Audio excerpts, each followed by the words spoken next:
That's my number one of all time. Hal McRae. I was waiting for you to say that. Hal McRae. My number one of all time. Put that in your pipe and smoke it. We're different after that video footage. He had his finger on. When he ripped like, tired of the players. He said, I'm tired of it. Everybody asks me I'm tired of asking goddamn questions every night. Oh, I can't even control it. That phone. When he didn't know the phone's going to come out that easy. So it turned him all the way around. He had too much torque. He spun. He ended up spinning. Woo, boy. You got me crying down here. He ended up spinning, bro. He said, I'm tired of all these goddamn stupid ass questions every night. He said, I'm tired of the players. I'm tired of the coaches. He said, you put that in your pipe and smoke it. Put that in your pipe and smoke it. We're different now. That was on camera. We're not the same country after that video. You can't do that anymore. Welcome to the Pick and Roll podcast. This is Pick and Roll number 14. Yes, it is. Pick and Roll number 14. Number 14. Wow. We come a long way. Let's see. Okay, so yeah, we have follow us at PAR Podcast. Hit us up at pickandrollpodcast.com where you can find an archive of all of our old shows. Take the ride. Take the Pick and Roll drive. Take the Pick and Roll drive. So today we're going to talk about a few things in quick news. We're going to talk about NBA early impressions. We're about 2 weeks in. And our adventures on League Pass. Some of our adventures on League Pass. And we're going to talk about the Big KRIT album and kind of frame a conversation about sampling overall and how sampling has changed and the implications of sampling at this point and why it is magical. It is magical. It is magical. It's mysterious. Yes. Especially to those of us laymen who do not create music. That's a very interesting perspective. We're going to table our conversations about fantasy football unless Quentin, in all his excellence, wants to continue. And I mean, it's my best year ever. I'm sorry. It's my best year ever, so it is what it is. I suck. I'm not doing very well at all. Crabtree. Who was my flex this week? I had Torrey Smith as flex. I'm sorry, Unc. Dude, it's so bad in my ESPN league. I did pick up Denard Robinson a couple of weeks ago. That's clutch. And he's been doing good. I would love to have Denard Robinson. But I just want you to know that's how bad things are. I was in the league where I suck. I started Bishop Sankey a couple times. I have him on my bench. Oh my God. I wish I would have started. He started for 3 weeks. I wish I would have started him. Oh my God. Because I had Reggie Bush. It's dreadful over chill. It's dreadful. I can't get a running game to save my life all year, but everything else is doing well. But I did start the Seahawks over the Ravens D. Bad choice. Yeah. Yeah. I started, don't want to date the show, but I did start Cutler last night. Damn. In my 2 leagues, my starting quarterbacks last week, and mind you, Phil Rivers was on the bench. That's why I started Cutler. Yeah. But 6 teams on the bye. I started Cutler, and in my other league, my quarterbacks are Cutler and Kaepernick. Oh, brutality. You know, and I thought I had a squad. I thought I had a squad. I could go quarterback late. I gambled in one league, it went well. In the other league, it sucked, bro. So, yeah, when we talked yesterday, I really had no intentions on watching the Monday night game. I was gonna watch my fantasy scores. I did not check it at all. It was my niece's birthday. We had a good time. We turned the music up. We kicked it. I came home, nodded out, woke up, and then checked my scores, and he had 51 points. I said, God! I quit. Shout out to the Barrett Street Bullies are rolling. And the G's and Hustlers, Major Damage. I do have a team. My team is called Major Damage, and they got a picture of like dudes with like the 91 gear on or whatever. That's classic. And we getting majorly damaged right now. And my other team is Boom Ping Ping. You remember that part from Ice Cube? And I got Lynch the Mob. Yeah, the gif of him being with like the boom ping ping that I bring. I thought it was like nice. That be a gorilla. Yeah, we're getting bucketed. Did Major Damage hit harder, other than the Midwest? I don't know. Because we wore it like it was the only clothes. Like it was Givenchy, whatever they call it. I don't know. Major Damage, Boss. That was Cross Colors. Yeah, I mean Cross Colors and Kanai we knew was nationwide, but was like used anywhere? I don't know. You guys help us out.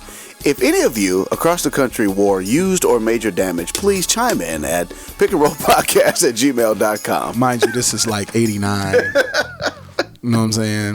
This is like 89. You go to DJs. If you had used, you might have also had some patent leather shoes with the silver on the tip. Oh yeah, like the Chris Webber hookup when he signed to Michigan. Right. A lot of funky drummer breaks in the music you was listening to. Redhead Kingpin. Right. Oh, you bet. DJ Howie T. Chubb Rock videos. Right.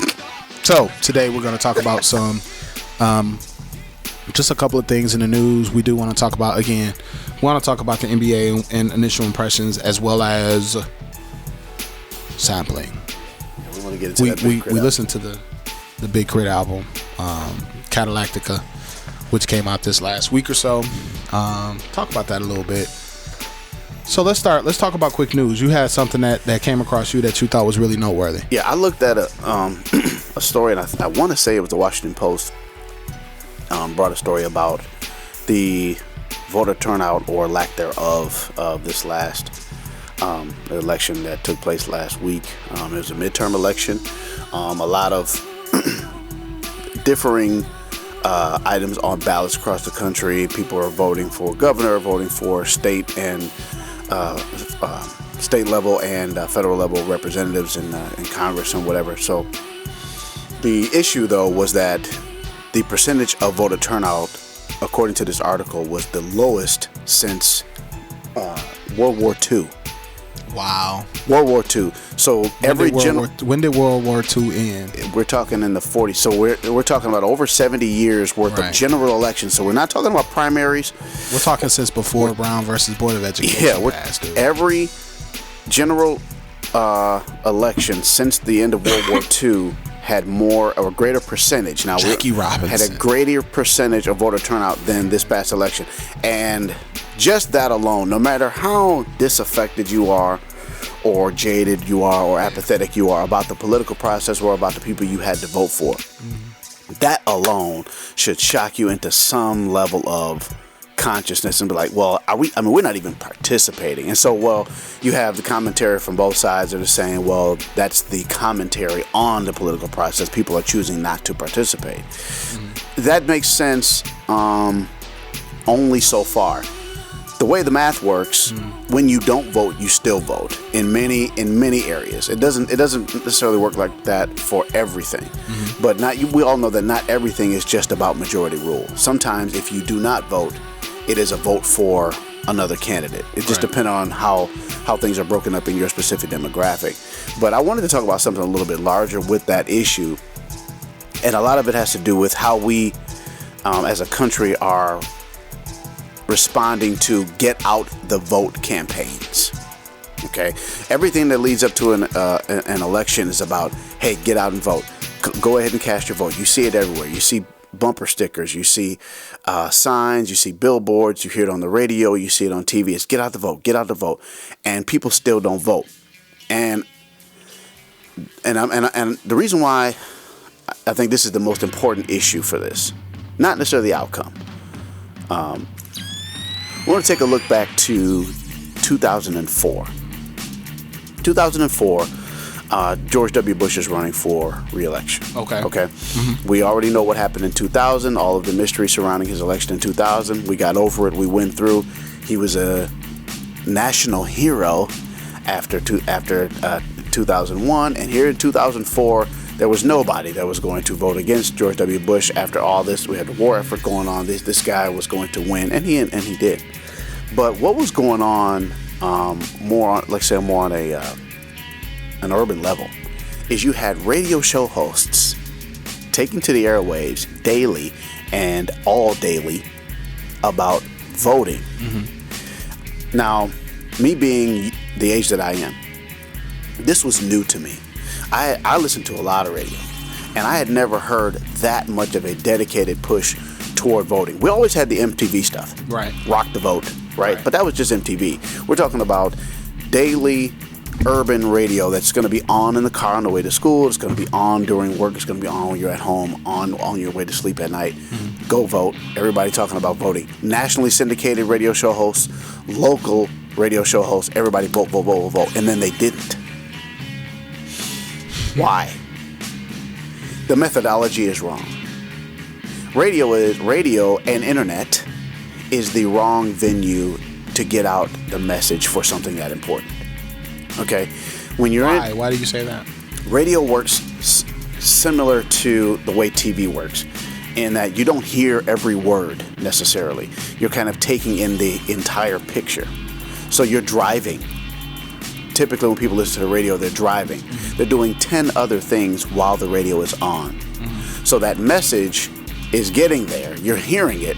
You remember hearing it, but it's not staying with you the way that it would be, let's say, if you read it out of a newspaper. The dedication to the information, brain-wise, is a little bit different. And so when they said, people were like, man, we took to the airwaves and we did this and we did that, and people still didn't respond because it's the wrong place to push your message. The way we consume media now is why we don't vote. The fleeting nature of our attention spans, the fact that we need things in blurbs, can't have too much detail, can't really go into in depth about any one issue for too long, because we will flat out lose interest. Even the shows that we like are quick hit scenes. Right. Our attention spans have decreased to such a degree that we can't hammer anything home as important. And I don't know if we're learning the value of the vote before it's time to vote. I definitely don't think so. I don't think we're learning the value or the texture of a vote, or what it really means to vote before it's time, before you turn at 18. I think that there is a definite gap between people who understand what. I think that the majority of adults they understand what is at stake. However, one of two things happens.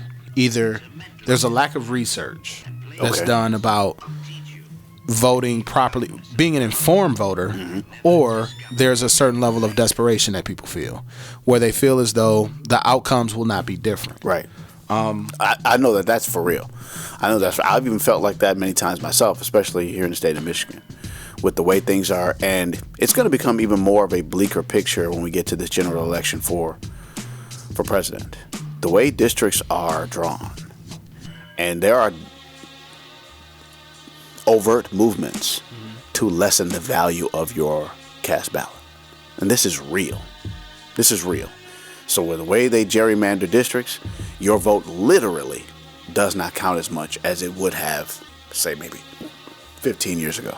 It just doesn't. You have any thoughts about the outcome of the Senate races at all, real quick? It was predictable.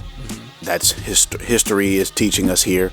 There's usually a referendum on the sitting president. That's typically what happens. We've seen a Democrat, then a Republican, and now another Democratic president. And so we'll see who gets elected in 2016, and we'll see if history continues to repeat itself. I do not think that it will, by the way. That's just a prediction going down the road. But I expected to see there to be a Republican pushback against the Obama White House. I did not expect to see it with this color, with this texture, where there is no breaks, there is no coded language, there is no nuance, no suggestive speak, no innuendo. They are straight out telling this man, we want you out, and we're going to make sure that we vote that way. And I believe that they're going to seek impeachment proceedings against Barack Obama too. Based on what though? Well, they believe that they can prove constitutionally that he's violating the law. And typically in those situations, the bar is so high because you have so much opposition. There is very little opposition in Washington to impeach the president at this point. He does not have the allies that he had just even 2 or 3 years ago. I haven't done the research. That's crazy. If he goes ahead with this immigration bill, he has talked about using the executive option and improving or altering what we do in terms of immigration in this country. And the Republicans have got up behind microphones and said, if you do it, you're getting impeached. It's on record. And they're going to do it. And in a situation like this where the Supreme Court is still Republican. I think they would still have to hear some of that. I'm not sure if they are the final say, but in that context, I don't see why, unless, again, they've got a hell of a case to prove. He should straight go out like Nixon and just be like, fuck it. Throw up the peace sign on the plane and be like, holla. Yeah, I'm going to the behind. I quit. I quit. He should get on national TV and quit on 60 Minutes and be like, you know what, I'm done. Holla at me when all this is over and I'll tell you what's really Pac. going on. He should have like a Pac speech, like a Pac rant. Like at the end to hit him up. A Pac rant. After Republicans. He said, McConnell. Right. You too. Right. Right. Condoleezza. I don't know what his plans are for these next 2 years, but it's going to be very, very, very difficult. And the people that are going to suffer the most, it's going to feel like it's federal, but we're going to suffer locally and on the state level because of what we've done with this past election. Well, because of what we did not do. And people are going to literally suffer. That's the best and the worst thing about midterm elections. You can see your vote work damn near day of. Yeah, I think that we are in for a lot of changes. I mean, not even changes. I think that we'll just see small adjustments being made. And that's what it is. Big changes made subtle. You know what I'm saying? That's what it is. All of the things that they could not get through because they had to worry about how the Democrats were going to vote, they don't even have to consult them anymore. Wow. They don't even have to work. They're not even there. Wow. It would be nice to be, you know what I mean? It'd be nice for them to be bipartisan in some of the things they want to do, but they don't have to do anything. The only thing is, it's got to go across the president's desk and he can veto it. Right. He's only vetoed 2 things since he's been president. I got a feeling that number's going to grow here shortly. But you know what's funny? As the Democrats were doing their campaigning this year, and the Senate candidates and things were doing their campaigning, Obama did, he did his amount or whatever, but Bill Clinton was all over the place. Right. So Democrats are aligning themselves with Bill Clinton, the old general. The guy that works. The guy that worked, and the guy that was able to bring people together to accomplish certain things. They threw Barack Obama under the bus in many state races. I mean, so far under the bus is unreal. Distanced themselves from the president, and it didn't work. Right. Not to say that would have necessarily him bringing... I think bringing the president to help you may have gotten more people to the polls. And you know what's crazy? As I think about politics and I think about the many other institutions that occur, or the many other institutions that are affected by people, whether it be religion, there is nothing that is more calculated than the creation of government in our country. That's right. Every single decision is very calculated, and every single decision has the ability to be scrutinized. But what's crazy is somebody had to think that way. Somebody had to say, this guy is our sitting president, but statistics say that since the majority of people don't like him, let's go get somebody else to talk about it. Yeah, you got to get coached to do that. Yeah, that is coaching. That is definitely coaching. Play the numbers. Play the numbers. We'll continue to keep our eyes on that, as the incumbents roll along. I want everybody to look at everybody to look at who the GOP decides to run when the drums get the beat. Okay. Who? As of right now, they don't have a candidate. I don't think so. And it's very late. It's very late in the calendar. Yeah. Very late. You should know. Yeah. You should know. No one has the ability to grab it. It won't be Mitt again. It won't be Palin again. Nope. It definitely won't be Palin. Nope. Who can they they're run? Looking for somebody that's young and energetic. Jeb Bush has made overtures that he might run. Bad idea. Chris Christie can't keep himself under control. Yeah, he says too much. Yeah. You know who should be who should be the president? The mayor of Toronto. That's what I would like to see as the president. What's that guy's name? Rob Ford. Ford. That would be poetic. That would be fantastic. That would be poetic. But he's from across the. I would vote for Colin Powell. Would you? Mm-hmm. In a heartbeat. Okay. In a heartbeat. I'd vote for Colin Powell. Who else would you vote for? I have some unpopular choices. Farrakhan? No. No. Condoleezza Rice. Condoleezza Rice? I'd vote for her. People don't like Condoleezza Rice because of her affiliations, Right. But she's talented. She's so going to be on the committee to choose the football player this year. Wee! How you get that job? Like somebody just call you out the blue, be like, "We want you to pick the playoff teams." That's a lick. She's the daughter of a coach. That's a lick. That's about it. That's a lick. Well, I graduated from college and I was a board member at Coke for a while. And I was I went in NSA and I ran the country for a little bit. You know, so, then I was Secretary of State. What are you guys doing? Yeah, we do football. I mean, right. Is that all you guys do? What happened to my life? What am I doing with myself? Do you know where you're going to? Do you like the things that life is showing you? Cunnilingus Rice is. What did you? Never mind. Wait a minute. Okay. So let's go ahead and switch gears. Let's talk about early impressions at NBA. Myself and Quentin have had the distinct pleasure of partaking in League Pass broadband, more specifically. So we have access to the NBA at all times, like on your phone, in the car, on your tablet, on your computer at work, yes, on your Xbox, on your Xbox 360 or Xbox One, or your PS3, everywhere. And I have computers everywhere in my house. So anywhere I go, I can watch a game. And if I miss a game, let's say the Clay game, when Clay hit 41, I went back and I watched that game after the fact. And it's really cool for that too. And the archive goes the entire year. Yep. I'm about to watch the Lakers win tonight. You know who my favorite team is right now on League Pass? The Milwaukee Bucks. I was going to say, have you been watching your boys in Milwaukee? I have been watching Milwaukee. And I mean, they still got a ways to go. They're fun.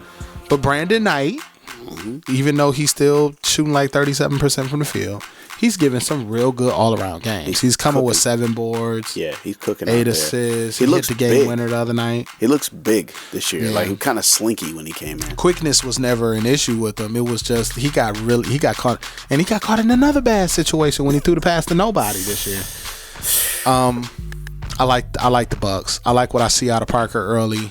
I don't quite know what he's shooting, but just kind of finding his way. Yeah. Larry Sanders is back.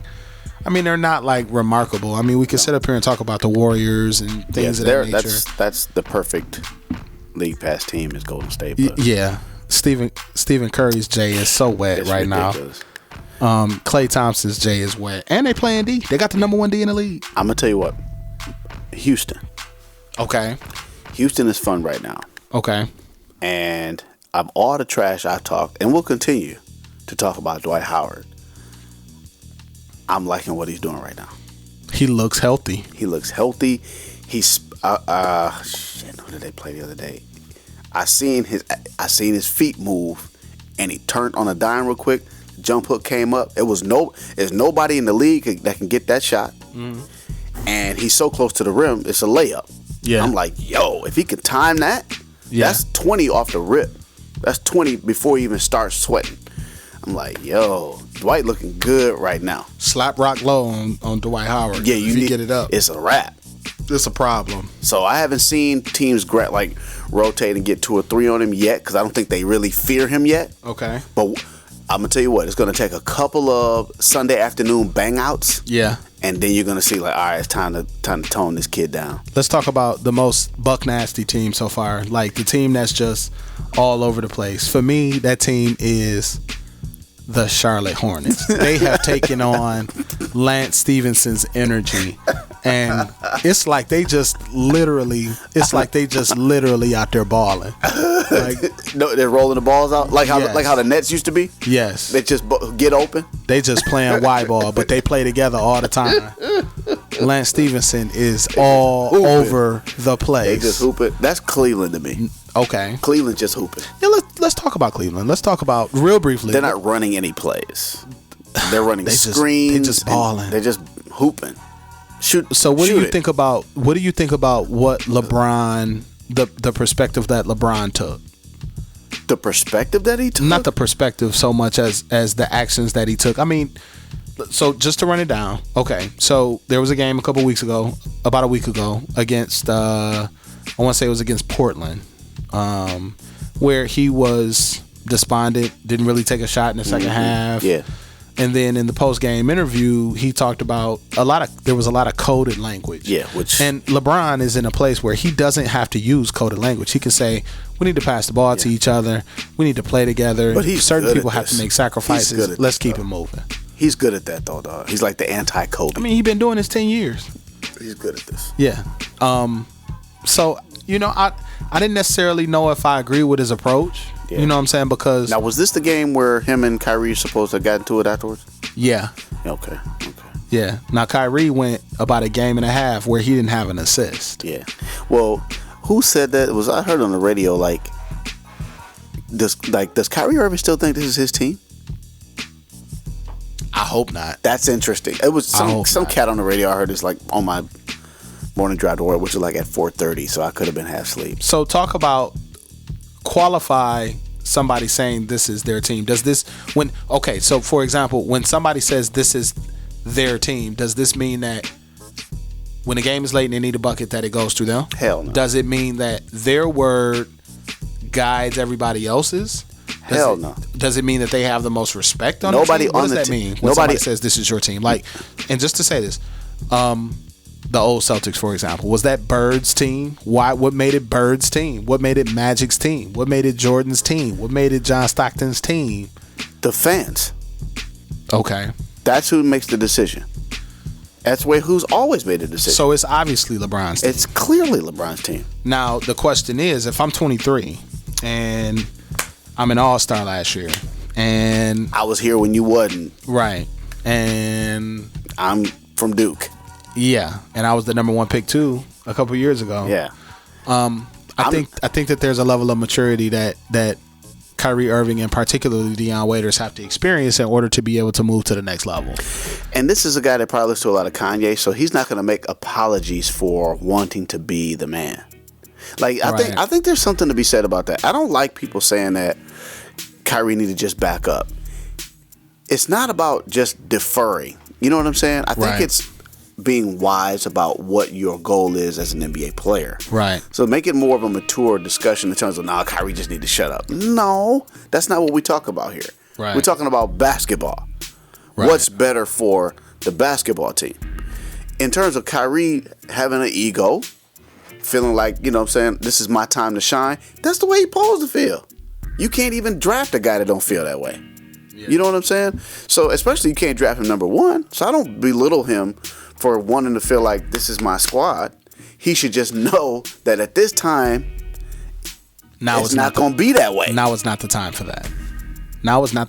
Right. This is LeBron James. This is LeBron damn James. And I think what's sad about it is that even though they've had the time that they've had to prepare, the level of, in terms of what I've seen, there's a very strong level of disjointedness on the court. Now, it's one thing to have the argument or whatever discussion outside where, there are sets and things of that nature that aren't happening. But, I mean, it literally seems as though there's a level of disengagement when one has the ball and one doesn't. Yeah. They don't they don't know where each other is. And that's not even necessarily to speak on the defensive side, because there's effort there. You have effort guys that are on that team. You have Sean Marion, who started at 2 guard a couple nights ago. That was kind of strange. I think that's more defensively. Could be. Yeah. Because LeBron is going to guard whoever their best wing guy is anyway.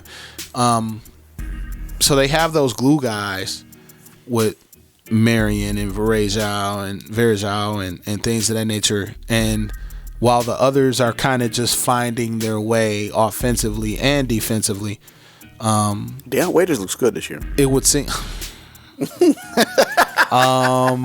See, and you know what? Like I said, I'm not a big guy about the whole metrics and stuff like that, but I look for efficiency. I look for shot selection.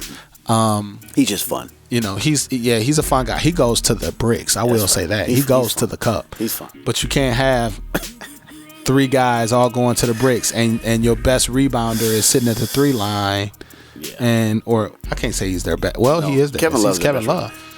Kevin Love looks good though. He's in good shape too. I am guilty of not watching a lot of Minnesota Kevin Love games.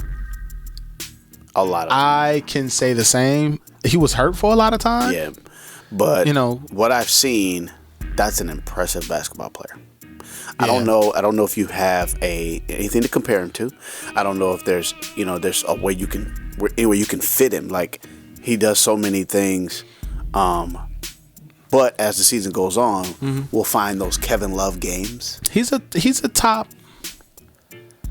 a top 6 or 7 guy. Yeah. Some would say top 5. He's special. You have. There's going to be games along this year where he hits 40. I think that we're going to have those games. I don't know about that. I think so. I think not with Irving and Waiters going. They're going to give you some 4 for 13s. I'm telling you right now, the way Kevin Love is playing right now, there's going to be a game where it's going to be like one of those league games where it's just like, all right, everybody get out the way. So what veterans do is watch what's going to happen. A lot of the emphasis of their offense is going to turn into him.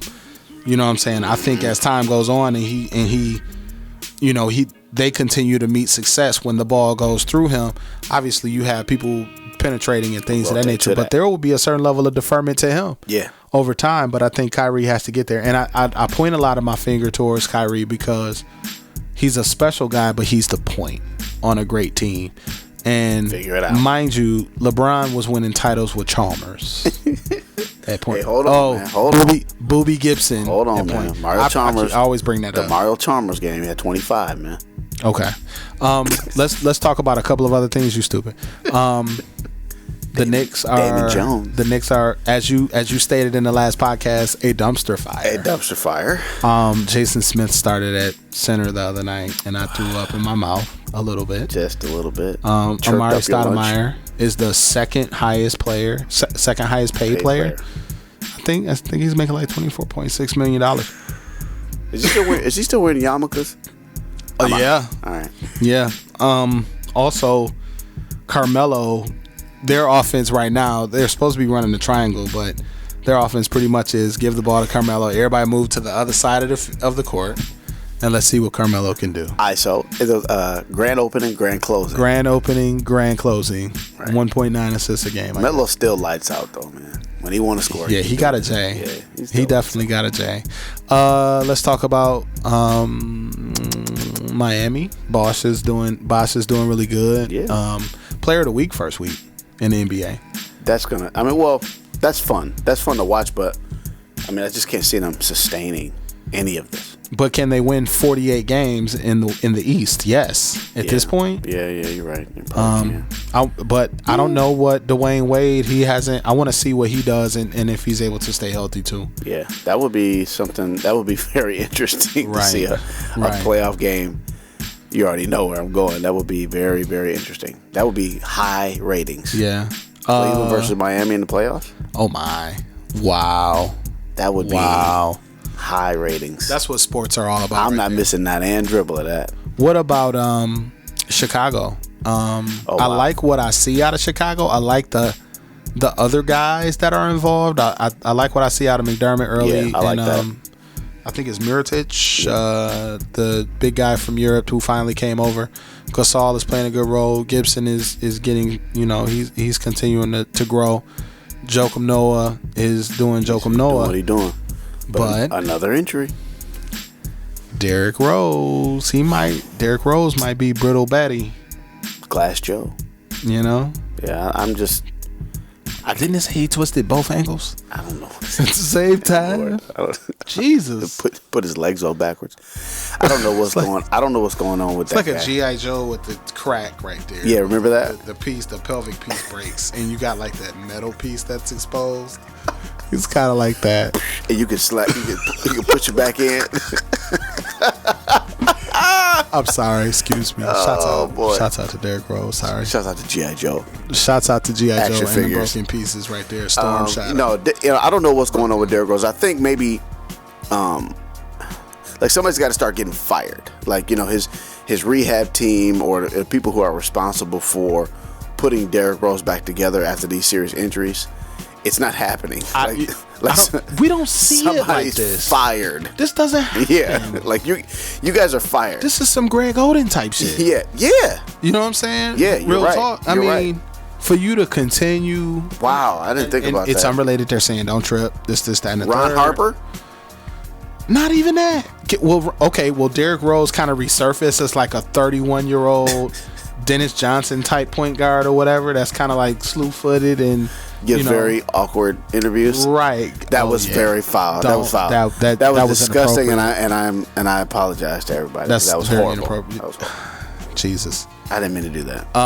So I don't know when is he back? I don't think he's back. He's not back. How can he be? When will he be back? I don't know. We have to look that up because that guy. I mean, this is supposed to be the East is ripe for them to go ahead and step right to the forefront, control their side of the game, and just wait on whoever's coming from the West. Right. They have an opportunity to do that. With Derrick Rose at 100%, they have every opportunity to do that. Right. And he's out. What are they? I mean, do we have a prognosis? No. You know who I do like right now also, who's really, let's talk about the Western Conference real quick before we move on. My vote for first time All-NBA, first team, as I said in the beginning, will be discussed in the MVP discussion. Anthony Davis. Yes. Anthony Davis is my league pass. Game 1. Did you see that? My league pass MVP. Did you see what he did against San Antonio? Oh my God. Against TD the other night? He's magic. He's balling. Because he's a guard playing. He's everything. Though. He's a big man with guard tendencies. Yeah. I mean, the pick and roll with him is so deadly. You know what I'm saying? That it is completely unreal. And as his confidence begins to grow, especially because think about this. Is there anybody really in his way? No. Like the greats are aging. Like, you know what I'm saying? No. You got a few other big guys that might give him some stress, but is there anybody even in his way? So in 7 years, we're talking about. Oh my God. Anthony Davis, Kyrie Irving. You know what I'm saying? These maybe Wiggins, maybe I don't know. Maybe. Have you seen Wiggins play? Not yet. I saw some highlights. He hasn't really stuck out yet. You know. Yeah, I saw some highlights. I haven't watched him move up and down the floor. I don't know if he can move yet. Like, yeah, I haven't seen much footage of him yet. Okay. Derek Favors is doing a lot better. Yeah. You know, that's been really good to see them finally start to develop. You know, Cantor is still kind of missing in action, I think. But it's good to see Derek Favors kind of growing and coming up. Marcus Smart is hurt. And Rondo is on his way back. That will be interesting to see how that team adjusts to that. That was just a big story in the offseason. How he was going to fit in or how long he's going to be there. I'm actually surprised that Rondo is still with the Celtics. Yeah, is he going to make the trade deadline? I don't know. Maybe the Pistons can get him. They send him Brandon Jennings or something. Jesus. Pistons. I've seen him this year. I've seen him already. Caron Butler is a good pickup. Yes. He's a veteran. It's interesting. They have an interesting team. Caldwell Pope still pick up the white courtesy phone, though. Like... Yeah. So you're still on this Andre Drummond thing? My thing is he came with 13 and 13 last year. Okay. That's a good spot for a guy who's 20, right. 21. I'll try this again. So you're still on this Andre Drummond thing? I'm on the Andre Drummond thing from the perspective of him being a special guy. But is he a franchise guy? Would you give him a max deal? Let's go to the game so you can see what I'm talking about. You didn't feel me? I haven't actually watched a whole Pistons game this year. I watched a few, and we need to go. Josh Smith's shot selection is what can I liken it to? The worst ever. The worst ever. We talking about the Western Conference though. The Lakers are a mess. Yeah. Kobe hit 39 the other night after shooting. How many shots he had? 34. Something like that. He was like 14 and 34. It's like the equivalent of 60 on that team. Volume shooters. You know, he's actually by now, I think he may have broken the record for the most missed shots. He did. I saw that come across the internet. Wow. Now, see, but no one wants to talk about it because Kobe stans run the world. And I'm telling you right now. Never been a Kobe stan. Never been a big fan. That's an indictment. Never been a big fan. It should be an indictment. We should be able to talk about that honestly. Last but not least, let's talk about the Thunder. In an ultra competitive Western Conference, your two guys are at least missing a month. Yeah. Perry Jones had a couple of good games. Jackson is back, you know, but this team could potentially missed the playoffs. Can't even watch them right now. Yeah, they're not fun. I can't watch them right now. The fan base is trying. I really give the Oklahoma City Thunder fan base a lot of credit throughout this because I can name 20 other teams where fans would just stay home. Yeah. They're showing up for games still. They staying home with a full starting lineup right now. Yeah. Right. By the way, home opener against the Pistons, they did pretty well, but they didn't get there until halfway through the first quarter. Because the Palace is in 40 minutes away from the city, bro. But it ain't. So what? I got there, and it ain't difficult to get there. It's not difficult to get in and out. It's not more difficult than other places. Oh my God! It's not difficult to get out. It's difficult to get back to 75 if you're going south, dude. Oh my God! Go to a Pacers game. No, it's hell. No, getting away from the field house. What is it? Costco field house? Yeah, I don't. Is it Costco? I don't know. It's something else. But look, dude, it's not hard to get in and out of the Palace, considering. And okay, Pistons fans, keep showing up late. Watch that team leave. Right. Keep showing up late. They'll be in Seattle. They'll be in Vegas. They'll be in Toronto. Oops. They'll be in Buffalo. Keep it up, guys. And there will not be a Pistons team in the state of Michigan. Potentially. I mean, but I still stand to say all they have to do is put a winner on the court. If they can give me a guard, if they can give me a wing guard, they can give me 20 and 8. Yeah. I'm not 20 and 8, 20 and 25 and 3. A McGrady? Nah, McGrady was 35 like 27. And 35 and 3. I mean, I think that the Pistons are on the precipice of something great, but they still lack that consistency in the lane. They lack consistency outside. Yeah. They offensively, they just continue to. They're still very young and very raw, man. Yeah, and then the Pistons marketing team has a lot of work to do about getting people in the stands too. Because I don't know, like Kid Rock was there at halftime. Sheila E. was there a couple last year. Sebastian Bach is coming. Ready for the World was there. Yeah, What's Paul McCartney's son name? Doesn't he have a son that was like on Nickelodeon or something? Do they not remember Kid Rock with the Confederate flags, or does the NBA have a lot of black players? Which one do you think? 1, 2, 3, go. Right. I don't get it. Like, do we not know? Yeah, I know Kid Rock represents Romeo, but anyway, they suck. Anyway, so moving forward, I really fill in this blank.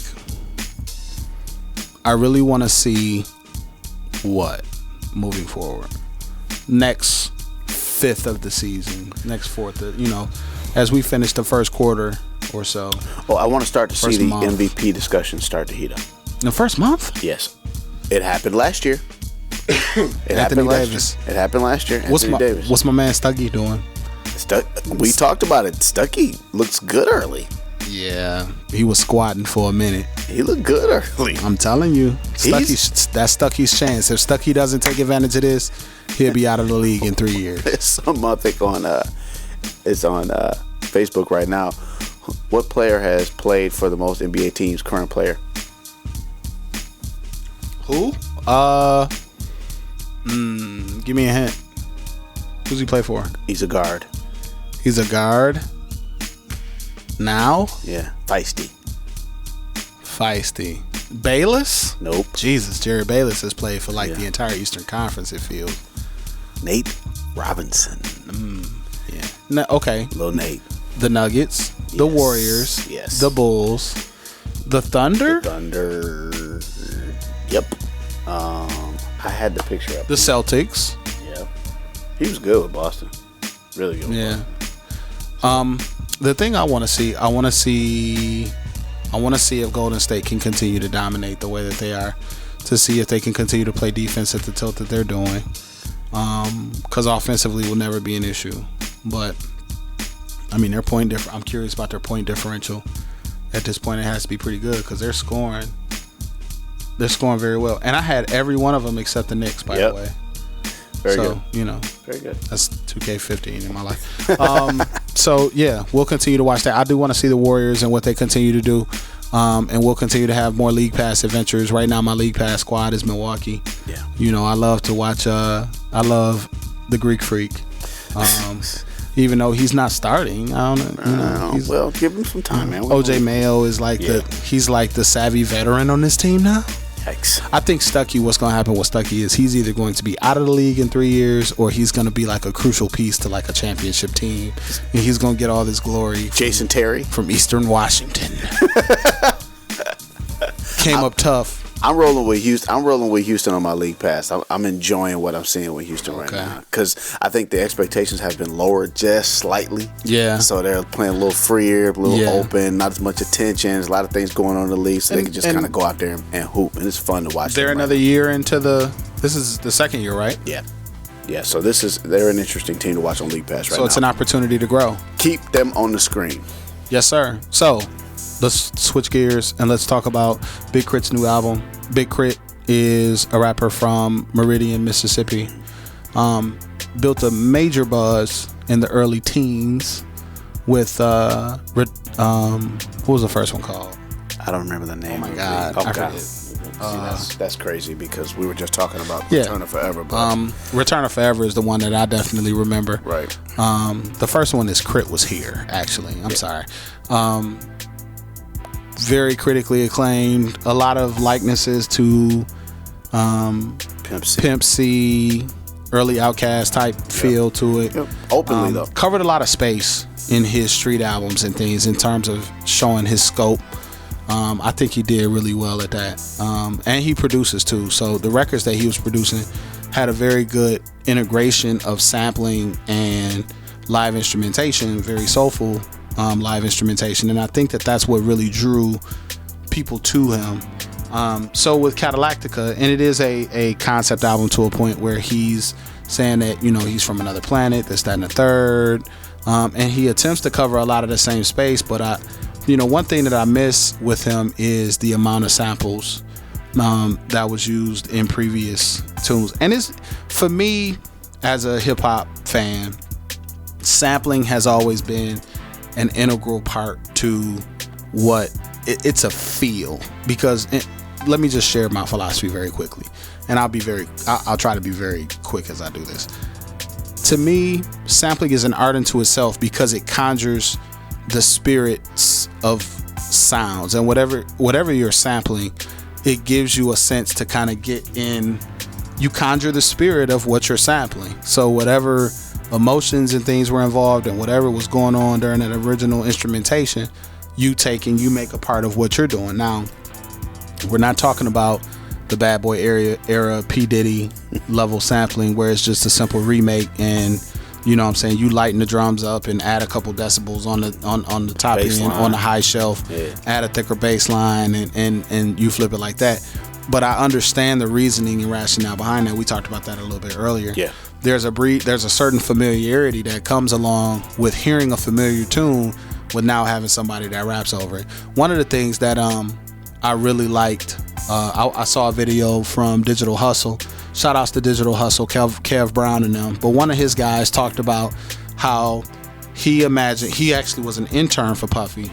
And he talked about the fact that he thinks that Puffy sampled like that because he was trying to imitate the feeling of an early 90s Kid Capri tape, where they would take an R&B singer and put it on top of a hip-hop beat. Yeah. You know, and that's basically what it feels like. Or like old NWA tapes. Right. Same thing. I don't know what you mean by that. They rapped over a lot of soul tunes. Their concert shows were not freestyle, but they were rhyming over Isley Brother tunes too, with a beat to it. Oh, okay. Yeah, they did that. So what? Yeah. Okay. So I'm trying to think about that. So we're not talking about that. We're talking about, you know, more of the Pete Rock-ish, Ninth Wonder-ish kind of chopping that gives you the opportunity to put things on top of it and still brighten it, but make it something that's really uniquely you. And I think Big KRIT did a very good job of that early on in his career. But the street album, the free street album, gives you the flexibility to be able to do that, because you're not dealing with some of the budgetary confines. I mean, you know, things that come along with having to do a major label release. So there were some samples that weren't cleared and things of that nature. So saying all that to say, we wanted to talk about sampling, and my personal belief and what I'm trying to postulate to you today is when we talk about how hip hop has changed, I think it comes down to the frequency with which samples are being used. Okay. And how the art of sampling a certain way is rare. And let me tell you what I'm saying. TDE, the production team behind TDE, when you think about producers like THC and Soundwave and things of that nature, they've been able to effectively manage sampling, but adding elements to it to make it something new. And so therefore their music is so unique that that the production stands out, and it gives you the opportunity to really get into what they're doing. And that's why I think that they've been able to gain the attention of the mainstream audience, but also be able to touch the hearts of some of the old heads, the hip hop faithful. Yeah, the hip hop faithful. So when we think about, and going back to the old Puffy conversation, when you think about Kendrick's new single, tell me what you thought about that. I think it was sterile, and I think there's a difference between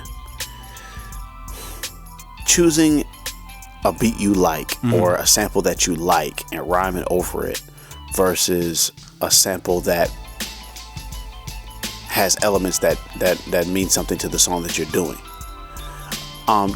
You remember it wasn't that long ago, the movie they just did with Tribe, right? The Beats Rhymes of Life. Beats Rhymes of Life, right? So there's a moment in that movie where Q-Tip is sitting and talking about albums that he sampled, right, and tapes that he was making, and he was talking about how each song, the part of that song or the theme of that specific song, how it spoke to the song that he was actually recording for himself. Jay-Z talked about that.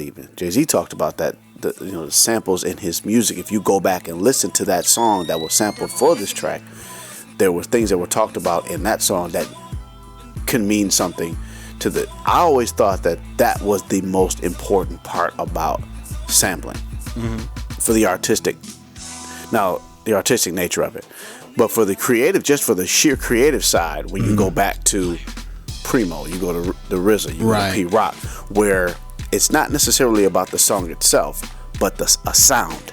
Yes. A horn, a piano here, a snare here, and so you pull all these things and the elements in making music you sample. That's a different side of sampling for me. Right. The Kendrick song is none of that. It's not, and so that you hearken. I mean, you liken the Kendrick song to the worst of what sampling of what P. Diddy did. Like we bastardized P. Diddy's music. Although most of us are relatively hypocritical when we talk about P. Diddy, because we love a lot of Biggie's music, and a lot of that was not even sample heavy. It was just tracks with bass line. That's very controversial too. It's like, just, how can you talk about Puffy when it's just true? Biggest hits. Yeah, it's just true. It's not controversy. It's whether or not you're being a hypocrite or not. That's not controversial. It's either you like Puffy's music, which you know that you do, or you don't. Or you can say like, well, I don't like a lot of his catalog. I like this, I didn't like that. That's an honest opinion. But with most times what you hear, especially, on the internet is, Puffy, he ruined hip hop, but Biggie was dope. Well, doesn't work that way. What I think that Kendrick did, Kendrick tried to make an I'm Happy track, and I think he picked a song that was friendly to a lot of different audiences and tried to get some of that Pharrell money. Right. So it made it sterile to me. Right. For it to show up as like the top, like the single and the theme for the NBA and all that was kind of weird. That kind of made me feel kind of weird. We just talked about things being calculated in terms of politics. We did. That was calculated too.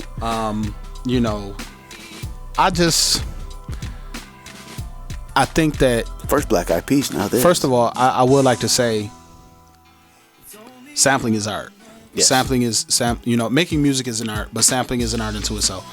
If you really understood the complexity that is involved with being able to use a sample to make a track, and then being able to find other samples, matching them from a tonal standpoint. Like, when you think about They Reminisce Over You by Pete Rock, the reason that's used as like such a blueprint and a such a benchmark in terms of sample-based hip-hop is because you had different riffs and things that were in it that had to be matched tonally to the rest of the beat, you know. And you can't tell me that is not something that should not be held in a higher regard, you know. And I think that after the death of J Dilla, I was just about to bring him up. You know, people began to really dig into and understand exactly what it was that he was constructing. And it's, you know, you're taking pieces, it's like a collage. You know, when I make music, the drums that I use drums from everywhere. I rarely use kit drums, and those are drums that come standard, like in on an instrument or in a software. I rarely do, because there's something. Excuse me. There's something about finding drums that just fit tonally to what you're trying to accomplish. Okay. So, and I think there's something important about that. It makes it like, I always compare, especially Dilla. It's classical music. Even because you think about the layers and the talent that it takes in order to produce that high quality work. I always say that Dilla is the classical music to hip hop, like, because we know that you have to bring something of yourself to the work in order to truly appreciate it. So it's literally art on its face. Now, you know, whatever you get out of it, like walking to an art gallery, right? You walk to an art gallery, first of all, to choose to go, you're already bringing something of yourself to the building. But what you get out of the work is not necessarily the work's fault. Like, you know what I mean? It's about your experience, it's about your interpretation, right? And I think that's why I said Dilla is our version of classical music. And I think that in the grand scope, when we look back in 15, 20 years, I will hope that would be considered the sound of Detroit, and not some of the other things that we're hearing. Yeah. Cheddar Boys. Dej Loaf. Whatever. Is that her name? I don't know. Did you see the picture? That's the Try Me. Did you see the picture with the full length fur coat? I didn't know that was her, by the way. Yeah. I found that out yesterday. That I saw the picture on the internet. I thought it was just some older woman that's still wearing the Michael Irvin jackets. I don't know. I guess that was her. But that soul piece, I did a piece for Computer Music Academy. Shout outs to CMA and to Shira Say. Our assignment was to create a track that is representative of where you live and use elements. So I began by looking through Motown. You know what I'm saying? Well, there's that too. But why did I do that one? Oh, I did that one. What he's referencing to. If you could see his movement, we had to do a song that was either faster than we normally do or slower than we normally do. So I did a booty music song called Tracks and Lashes, which is a classic. Because that is what it's all about. Hopefully I can get some placement for that. But as far as doing something to represent Detroit, I started looking for samples from Motown. I listened to a lot of Motown. Now, I kind of had something kind of in my back pocket that I hadn't used yet. It was a sample by a guy named Les McCann for a song called Changing Seasons. And I ended up submitting that for the challenge and also submitting it for the battle that I'm involved in. So, and you know what would be cool? Maybe we should do a show where we actually go through the top 16, you know, if I make it to the next 16. Maybe we can go through those and we can actually critique those and then just put it on I'm the site. Definitely with it. I'm enjoying these battles, by the way. I'm enjoying this battle. So shout outs to the Kali. We'll post a link to the battles. You know what I'm saying? To the battle tournament. Saying all that to say, that sound, that grit, that warmth in terms of that sound is something that can be imitated. That's why, and this is very controversial, but it could be. I love the Roots. And the Roots have done a fantastic job of being able to find that warmth. I love Black Thought. So there's a tier to my liking of the Roots as it is. But they were very successful, especially early in their career, of identifying that warmth and being able to go there and being able to use it to give their music that edge. You know, they've become a lot more experimental as time went on, you know. But it's just something about sample-based hip-hop. When I hear it, it's just something that's special. You know it. I'm a big Premier fan, and I don't know very much about what it takes to produce music. What I know, I've just kind of learned along the way, and watching people do it. But the creative side is just outside of me. That's just not something that I do. But going back now, you know, in my age now, and listening to older Premier tracks and trying to understand what he was going through to create some of that. I mean, that groundbreaking music. You know what I mean? Like, I mean, just as a kind of a cliche track, like The Question Remains. It's like those sorts of samples. It would have been. I mean, that's a perfect experience. You know, when you're talking about love and hip hop, to be around at a time when something like that is created, and that's what I think about when you talk about samples. When I hear the sample, you know, and you hear a person turn that into another creation, and then like the track you use with Herbie Hancock right now, which is still, you know, some of my favorite drive to work music. Good. You said that the sample begins to talk. Yeah. Right? And then it literally like I'll never not hear the title to the track in those words. And I had never really been privy to that creative process. You know, we're talking about a layman, flat out, just a fan.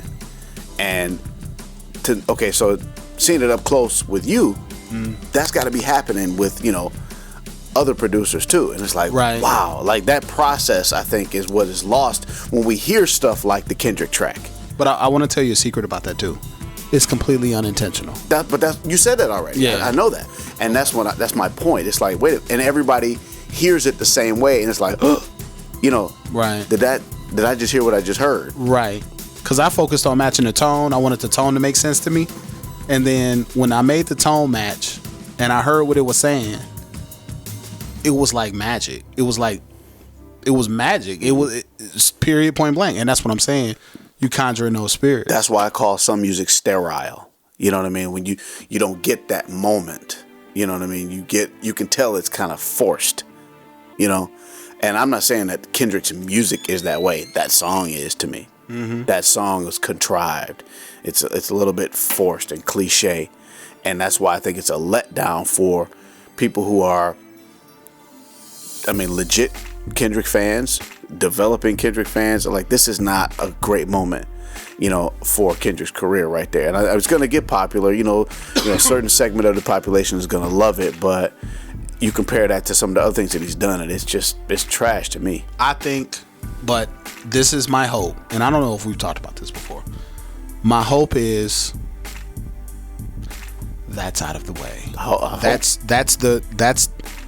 the re-up. For pockets Interscope. Right. That's the re-up for Interscope. And now you get to make the album that we all know that you can make. I hope he doesn't, and he doesn't have to tell the story that he told with Good Kid, Mad City. No, he doesn't. He doesn't have to do that. What he has to do is be able to delve deeper into what that experience has done for him and how it's changed his life. And what is he now able to give those same people that skit on Good Kid, Mad City talked about with his mom?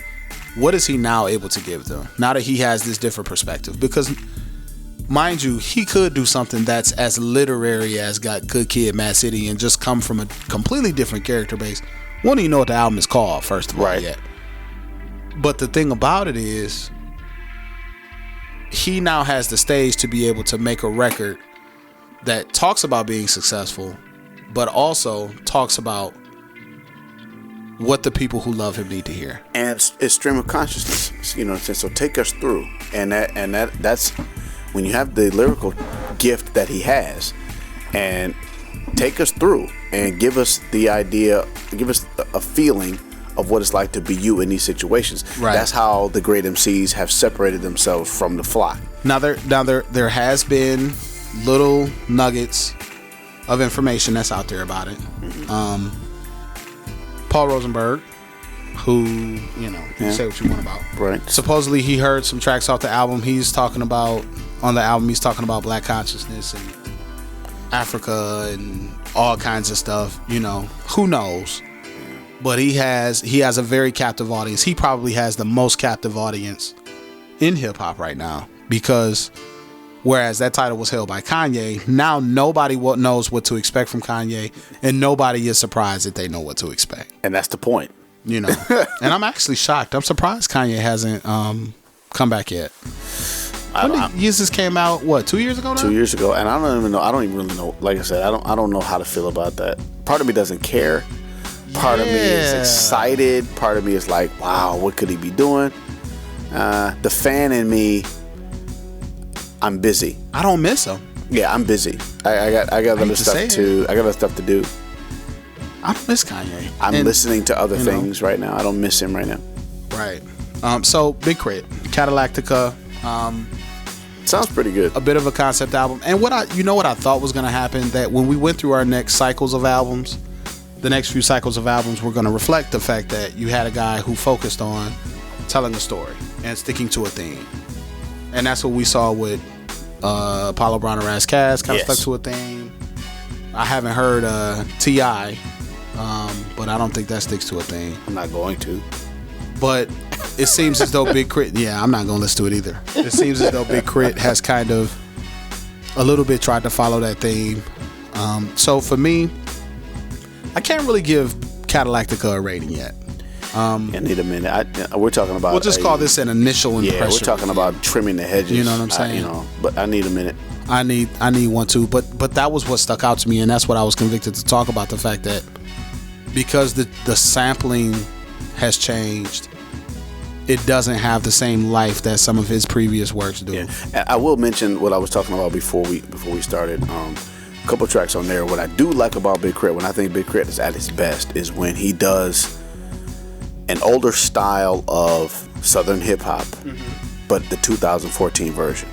So it's really like 89, 87 trap music, but it's got a 2014 Lil Wang on it. And I like that stuff because I remember hearing, even ES and Flint, I remember hearing the Spice One tracks. I remember hearing Willie D. I remember hearing those, that sound on my street. And a lot of what some of the, not a lot, what you're saying, yeah. Some of the stuff that he does in those songs with just those bass and snare tracks, that's dope to me. But he does it's souped up a little bit because it's 2014. But do you really honestly peep out? Like, you brought up Spice One and Spice One's first album, for example. Mm-hmm. Look at how much subject matter has changed. Oh yeah, well, definitely. Like, I think about Spice One's first album, and lyrically speaking, things have changed so much in terms of how artists write rhymes, in terms of what they're talking about. It has changed so much. Like, I'm cycling through songs. He had a song called F'd in the Game. Yeah. You know what I'm saying? Where he just came out and was just throwing out just random stuff, just talking about murder and this, that, and the third, and it was stream of consciousness. It was stream of consciousness. But now everything has to have some kind of. It was more sophisticated. I will say that, but the production and the feeling was the same. Yeah. Whereas KRIT is talking about tires, speakers, and the raw feeling of the moment. Of course, Spice One was a lot, a little more lyrical about that. But I still have respect for both, is what I'm saying. Spice One talked a lot about killing. He didn't really make songs about I guess it wasn't that as sophisticated. Women or his mama, or it was just about death and you know what I'm saying, what came along with that. We getting all off the topic. So what it comes down to is Big KRIT. Listen to it. Tell us what you think. Tell us what you think about it. It is out there. It's available for stream too. I'll try to find a link to the stream site and put it on the description to our video today. We talked about Big KRIT. We talked about the NBA. We talked about voting. We've been all over the place today. Yeah. And that's cool. I think. The next time we talk, I'm sure we'll figure out something to talk about. We always do. Yeah. So with that said, Rodney Stuckey for president still. I am Roger Qualis. I'm Quentin Barrett. And this is The Pick and Roll.